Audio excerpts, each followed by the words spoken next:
My name is Sarah Chen, and they say I'm crazy. But sitting here in this sterile white room at Willamette Valley Psychiatric Center, watching the rain streak down bulletproof windows, I know what I felt. I know what I experienced. And no amount of medication or therapy sessions will ever convince me that the love I found in those moonlit nights was just a delusion. It started 3 months ago, in my grandmother's old Victorian house in Salem, Oregon. The house had been sitting empty for 2 years after she passed, and I'd finally worked up the courage to move in after my divorce from David was finalized. At 30, I was starting over with nothing but a broken heart, a teaching job at the local elementary school, and a house full of memories that weren't even mine. The neighbors, Mrs. Henderson and old Mr. Martinez next door, had been watching the place like hawks since I arrived. Salem is the kind of small town where everyone knows everyone's business, and a divorced woman living alone in the haunted Chen house was apparently the most exciting thing to happen since the high school football team made it to state championships in 2019. Those first weeks were torture. The silence was suffocating. During the day, I could keep busy with lesson plans and unpacking boxes. But the nights stretched on forever. I'd lie in my grandmother's 4-poster bed, staring at the ceiling, listening to the house settle and creak around me. The heating system made these awful groaning sounds, like the house itself was in pain. It was insomnia that led me to him. Or maybe he led me to the insomnia. I'll never know for sure. October in Oregon has this particular kind of chill that seeps into your bones.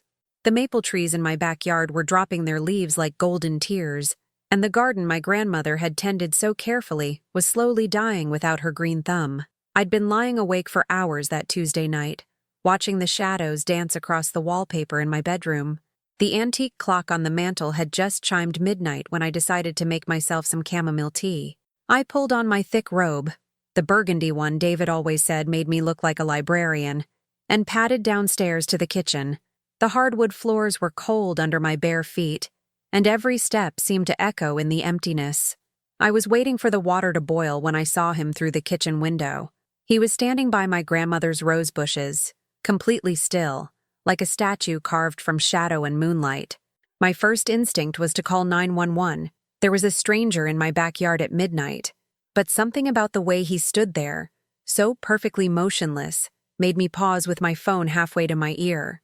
The moon was full that night, casting everything in silver light, and he seemed to absorb and reflect it at the same time. He was tall, maybe 6'2", with dark hair that caught the breeze. Even from the kitchen window, I could see he was wearing what looked like an old-fashioned coat, the kind with a high collar that men wore in movies set in the 1940s. I should have been terrified. Any rational person would have been terrified. Instead, I felt this strange pull, like a fishing line attached to my heart, drawing me toward him. Before I knew what I was doing, I had unlocked the back door and stepped out onto the porch. The October air hit me like a physical thing, raising goosebumps along my arms and making my breath visible in small puffs. The wooden boards of the porch were rough under my feet, and I could smell the dying roses, sweet and melancholy in the cold air. "Hello?" I called softly, not wanting to wake the neighbors. My voice seemed to carry farther than it should in the still night. He turned then, and I saw his face for the first time. It was like looking at a Renaissance painting, all sharp angles and classical features, with eyes so dark they seemed to hold entire galaxies. There was something familiar about him, like a half-remembered dream, or a song you've heard before but can't quite place. "Sarah," he said, and my name on his lips sounded like a prayer. His voice was deep, with just a hint of an accent I couldn't identify. Not Southern, not Eastern, something older and more mysterious. "How do you know my name?" I asked. But even as the words left my mouth, I realized I wasn't afraid. I should have been demanding to know who he was, what he was doing in my yard, whether I should call the police. Instead, I found myself walking down the porch steps toward him. "I've been waiting for you," he said simply, as if that explained everything. The moonlight caught the planes of his face, casting half of it in silver and the other half in deep shadow. "For so long, I've been waiting." I stopped about 3 feet away from him, close enough to see that his eyes weren't actually black, but the deepest brown I'd ever seen, like rich coffee or fertile earth. Close enough to catch his scent, something like cedar and rain and that indefinable smell of autumn nights. Waiting for me? I repeated, feeling stupid but unable to think of anything more coherent to say. I don't understand. He smiled then, and it was like watching the sun rise. You're lonely, he said, and it wasn't a question. You lie awake at night wondering if this is all there is, if this empty house, this quiet life, is what you're meant for. The accuracy of his words hit me like a physical blow. I wrapped my arms around myself, suddenly aware of how thin my nightgown was under the robe. Who are you? My name is Marcus, he said, taking a step closer. I could see now that his coat was indeed vintage, with brass buttons that gleamed in the moonlight. And I think we've been looking for each other our whole lives.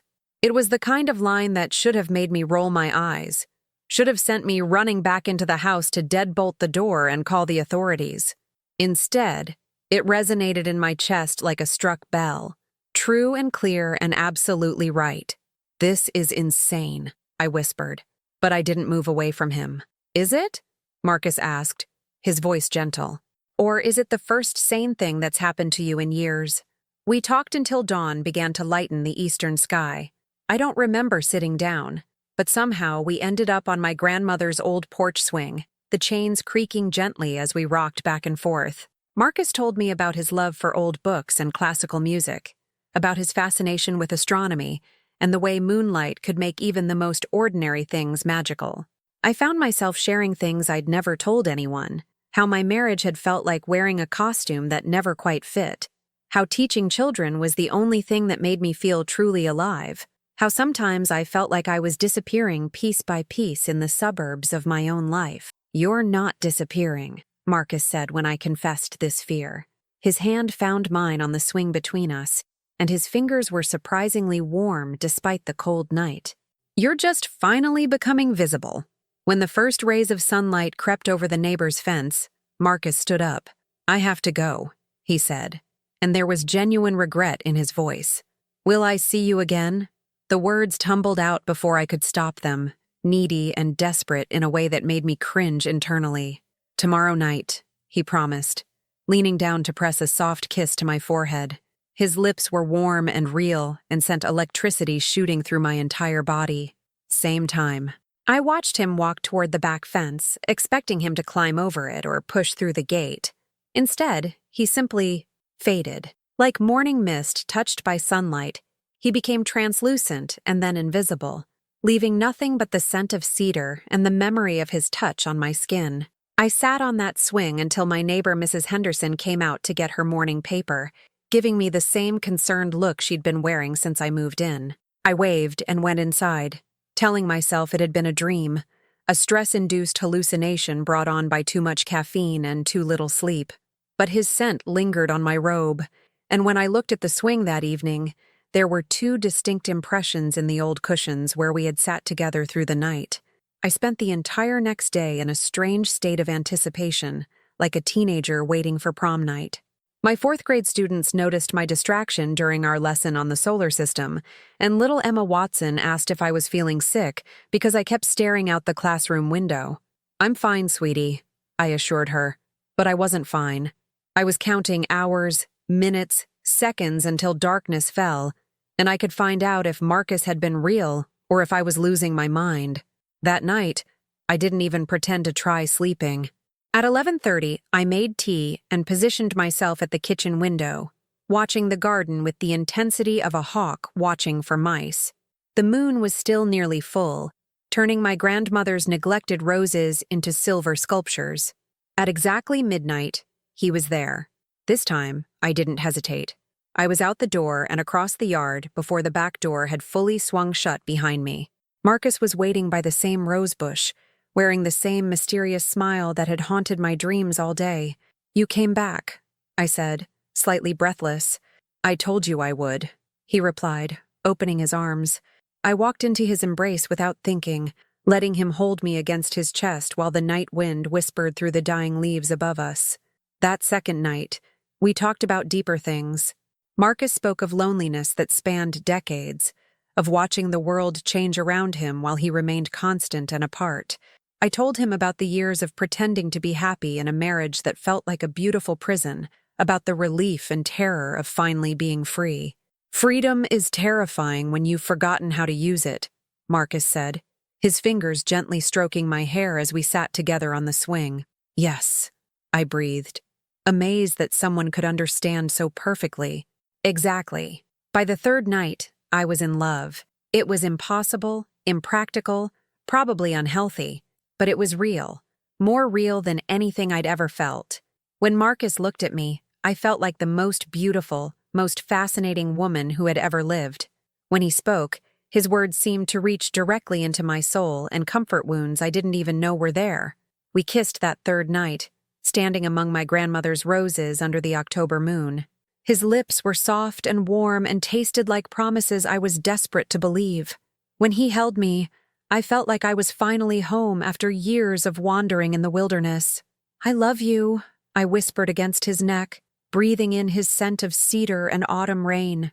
"And I love you," he whispered back, his voice rough with emotion, "more than you could possibly know." But even in the midst of that perfect moment, a small voice in the back of my mind was asking questions I didn't want to hear. Why did he only appear at night? Why did he fade away at dawn? And why, when I looked closely at his eyes in the moonlight, did they sometimes seem to hold a sadness that was older and deeper than any human heart should be able to contain? I ignored those questions. I had found love in the darkness, and I wasn't going to let daylight logic destroy the most beautiful thing that had ever happened to me. After all, what did it matter if he was different? What did it matter if our love existed only in the space between midnight and dawn? It was more real, more passionate, more true than anything I'd ever experienced in the harsh fluorescent light of ordinary days. I was in love with a man who only appeared at night, and for the first time in my life, I felt truly alive. Little did I know that this happiness, this perfect love, would soon become the very thing my family would use to have me committed. 3 months. 3 months of perfect, impossible love that existed only between midnight and dawn. 3 months of feeling more alive than I had in my entire 30 years of existence, and 3 months of slowly losing everyone who mattered to me in the daylight world. It started with small changes that I didn't think anyone would notice. I began calling in sick to work more often, claiming migraines or stomach flu when really I was just too exhausted from staying up all night with Marcus to function properly during the day. My principal, Mrs. Rodriguez, started giving me concerned looks during faculty meetings, and I could see her making notes in that little planner she always carried. The bags under my eyes had become permanent fixtures, dark purple crescents that no amount of concealer could hide. I'd lost weight, too. When you're surviving on 3 hours of sleep and your appetite disappears because you're too excited about nightfall to remember to eat, your body starts to show it.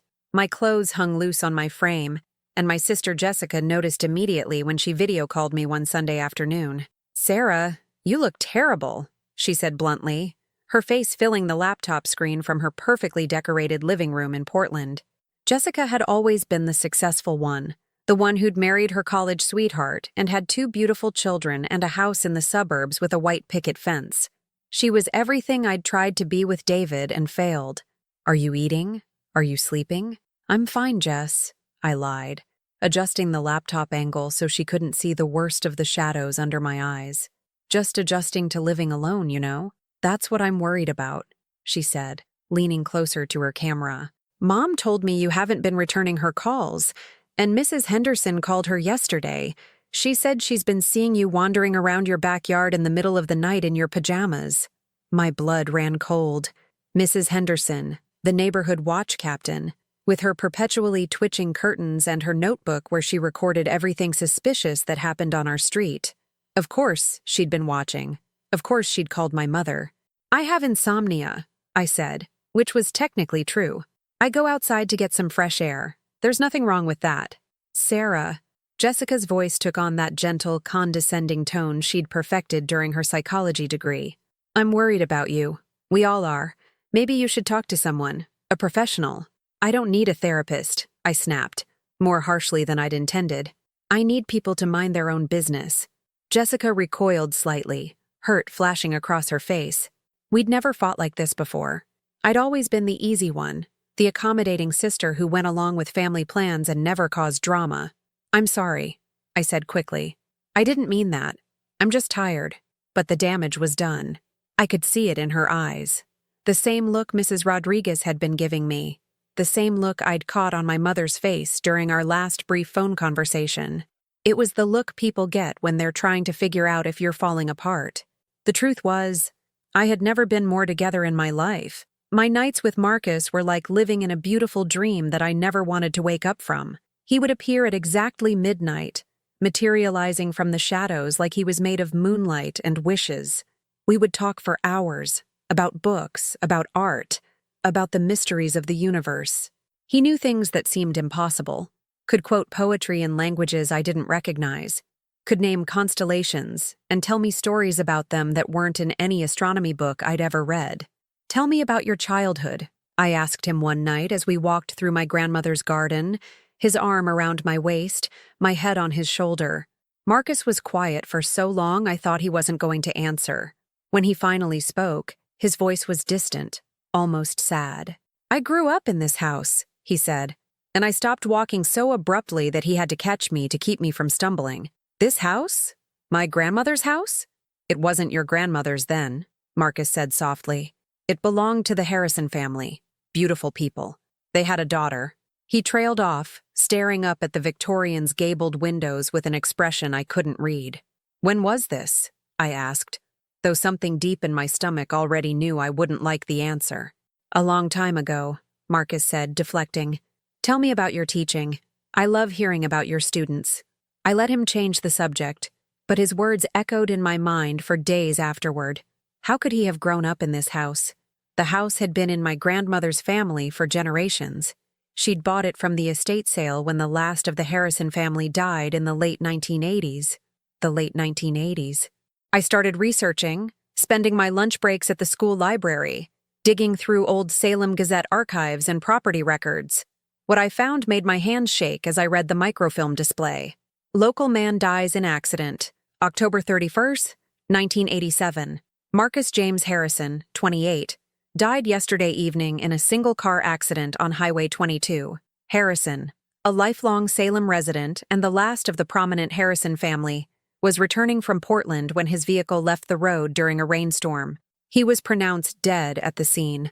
The photograph was grainy, a formal portrait that looked like it had been taken for a high school yearbook or college application. But it was unmistakably him. The same dark eyes, the same classical features, the same gentle smile that had been haunting my dreams and filling my nights with joy. Marcus Harrison had been dead for 36 years. I sat in that library until the janitor came to lock up, staring at that newspaper article until the words blurred together. There had to be an explanation. Maybe it was his son, or his nephew. Maybe it was just an incredible coincidence. People could look similar, especially in old photographs. But when I saw Marcus that night, when he smiled at me and pulled me into his arms for our customary midnight kiss, I knew the truth in my bones. The man I loved, the man who had made me feel alive for the first time in years, had been dead since before I was born. You're not real, I whispered against his lips, my voice breaking. Marcus pulled back, his dark eyes searching my face in the moonlight. I'm as real as you need me to be, he said quietly. That's not an answer, isn't it? Marcus cupped my face in his hands, his thumbs brushing away tears I didn't realize I'd been crying. Does it matter what I am, Sarah? Does it matter where I come from or how long I've been here? What matters is how I make you feel. What matters is that when I look at you, you see yourself the way you were meant to be seen. He was right. And that's what terrified me. Because when I was with Marcus, I was the best version of myself. I was confident, beautiful, interesting, worthy of love. When dawn came and he faded away, I became ordinary Sarah again. The divorced teacher, the disappointment, the woman whose own husband couldn't be bothered to fight for their marriage. I love you, I told him. Because it was true. Because it was the only true thing in my world anymore. And I love you, he replied. And for that night, it was enough. But my family was closing in. The breaking point came on a Tuesday in late November. I'd been distracted all day, counting hours until I could see Marcus again, when my principal called me into her office after school. Sarah, I need to talk to you, Mrs. Rodriguez said, gesturing for me to sit down. Her office smelled like coffee and the lavender air freshener she kept plugged into the wall outlet, usually comforting scents that now made my stomach churn with anxiety. "Is everything okay?" I asked, though I already knew it wasn't. "That's what I want to ask you," she said gently. "I've noticed some changes over the past few months. You're calling in sick more frequently. You seem exhausted. And yesterday during the parent-teacher conferences, Mrs. Patterson mentioned that you seemed distracted when she was trying to discuss her son's progress." I remembered that conversation. Mrs.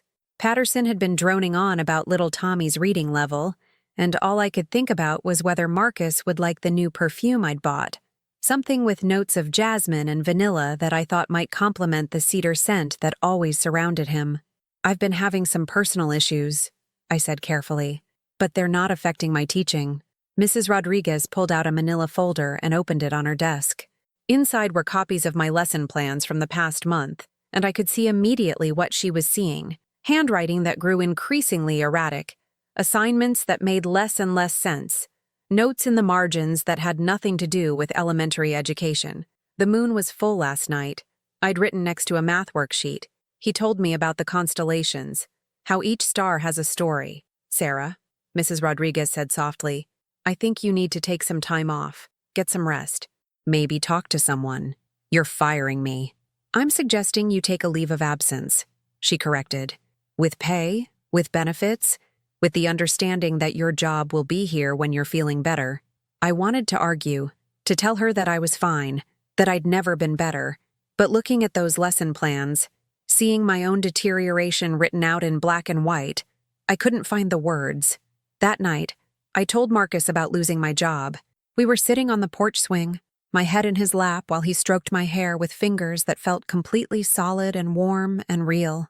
"I'm sorry," he said, and I could hear genuine pain in his voice. "I never wanted to cause you trouble." "You didn't cause anything," I insisted. "They just don't understand." "Maybe they're right to be worried," Marcus said quietly. I sat up so quickly it made my head spin. "What are you saying?" "I'm saying that maybe loving me isn't good for you," Marcus replied, his face half in shadow, half in moonlight. "Look at what it's costing you.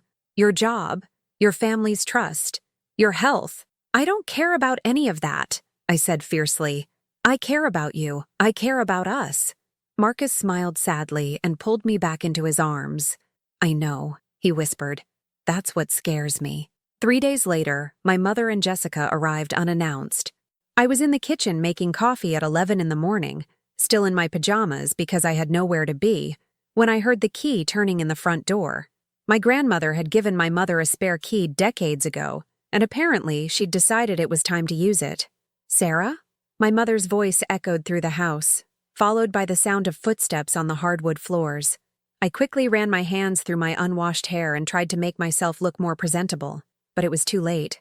They found me in the kitchen, and I saw immediately what they saw: a woman who had lost 15 pounds, whose clothes hung like rags, whose eyes were bright with a fever that had nothing to do with illness, and everything to do with a love that existed only in darkness. "Oh, honey," my mother said, her voice breaking slightly. She was a small woman who had always seemed larger than life to me, but standing in my kitchen, she looked fragile and frightened. "What's happened to you?" "Nothing's happened to me," I said, putting down my coffee mug with hands that shook slightly. "I'm fine." Jessica stepped forward, and I could see she'd been crying. "Sarah, Mrs. Henderson called Mom again yesterday. She said she saw you in your backyard at 2 in the morning, having what looked like a conversation with someone who wasn't there. Mrs. Henderson needs to mind her own business. She's worried about you," Jessica exploded. "We're all worried about you. Look at yourself, Sarah. When's the last time you showered? When's the last time you ate a real meal?" I looked down at myself and realized she was right. I was wearing the same clothes I'd had on for 3 days, and I couldn't remember the last time I'd eaten anything more substantial than crackers and peanut butter. "I've been going through a rough patch," I admitted, "but I'm getting better." "Are you?" my mother asked gently. She moved closer, reaching out to touch my face with the back of her hand like she used to when I was a child, and she was checking for fever. "Because from where we're standing, it looks like you're disappearing." That word, disappearing. It was the same word I'd used with Marcus. the same fear I'd confessed to him during one of our midnight conversations. The irony wasn't lost on me that in trying not to disappear, I had somehow become more invisible than ever. "I'm in love," I said suddenly, desperately. "I know it seems impossible, but I've found someone who loves me exactly as I am. Someone who makes me feel alive." My mother and Jessica exchanged a look that I recognized, the look medical professionals give each other when they're discussing a patient who can't hear them. "Where is he?" Jessica asked carefully. "This person you're in love with?" I started to say he was at work, or out of town, or any of the normal excuses people make when their lover isn't available. But the truth spilled out instead. "He only comes at night." "Only at night?" my mother repeated. "He's different," I said, hearing how crazy it sounded even as the words left my mouth. "He's not like other people." "Sarah," Jessica said, her voice taking on that professional tone again, "there's no one here but you, Mrs. Henderson has been watching this house for months, and she's never seen anyone come or go except you. Mrs. Henderson is a nosy old woman who doesn't know what she's talking about. The neighbors across the street say the same thing," my mother said quietly. "And the mailman, and the grocery delivery boy. Everyone who's been to this house in the past 3 months says the same thing. They've only ever seen you here alone." I felt the world tilting underneath me. "You've been having me watched." "We've been worried about you," Jessica corrected. "And we were right to be worried." That's when they told me about the appointment they'd made with Dr. Mitchell, a psychiatrist Jessica knew from her work at the hospital. They told me about the papers they'd already filled out, the emergency commitment order they'd gotten signed by a judge who was a family friend. "We're not trying to hurt you," my mother said through tears. "We're trying to save you." I ran. Like a child having a tantrum, I ran upstairs to my bedroom and locked the door behind me. I could hear them downstairs, talking in low voices, probably calling Dr. Mitchell or the hospital, or whoever it is you call when your daughter has lost her mind. I sat on my grandmother's 4-poster bed and stared out the window at the garden where Marcus and I had walked together so many nights. The roses were completely dead now, brown and brittle stalks reaching toward the gray November sky like skeletal fingers. For the first time since that first night, I allowed myself to really think about what was happening to me. The exhaustion, the weight loss, the way I'd been living my entire life around something that only existed in darkness. The way I couldn't produce a single piece of evidence that Marcus was real.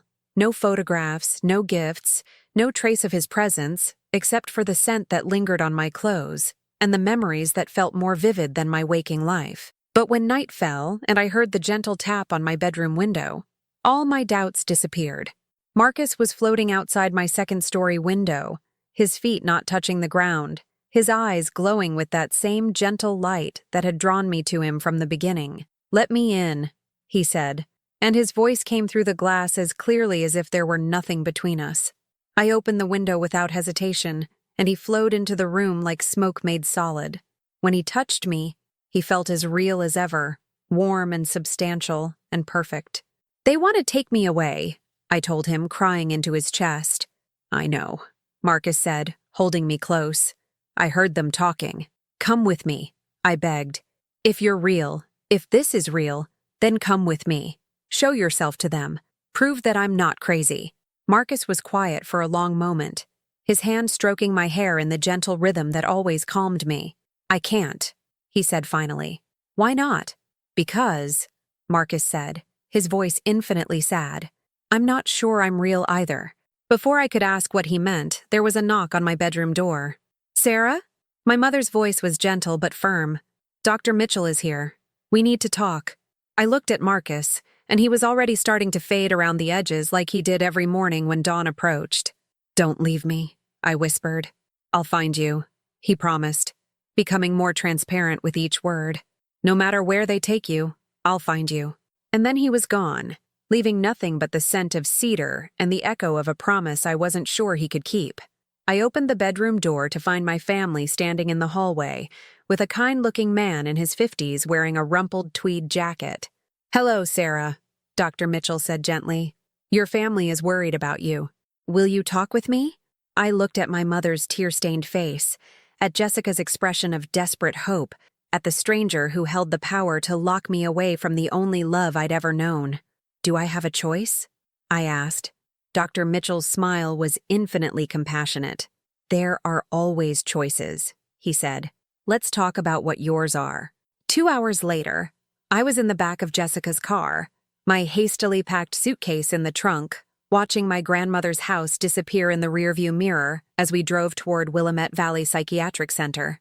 I pressed my face to the window and wondered if Marcus would keep his promise, if love could cross the walls they were about to build around me, if what we had was strong enough to survive the bright, harsh light of professional medical attention.